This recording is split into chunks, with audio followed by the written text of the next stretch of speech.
घबरा क्यों गई? ऐसा तो नहीं है। तो अभी पता चल जाएगा। हेलो, कहिए।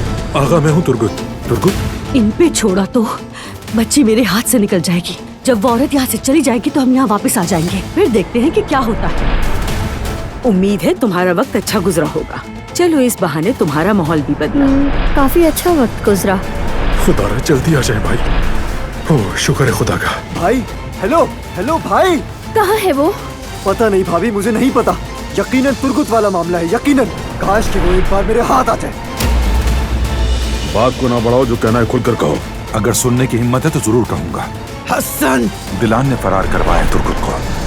कितनी बड़ी गद्दार निकली हो। आखिर में तुम्हें ये भी करना था हमारे साथ। भाभी, क्या चाचा की बातें सच है? रुक जाओ। तुर्गुत को भाभी ने फरार करवाया, क्या ये सच है? हाँ सच है। तुम होती अम्माजान।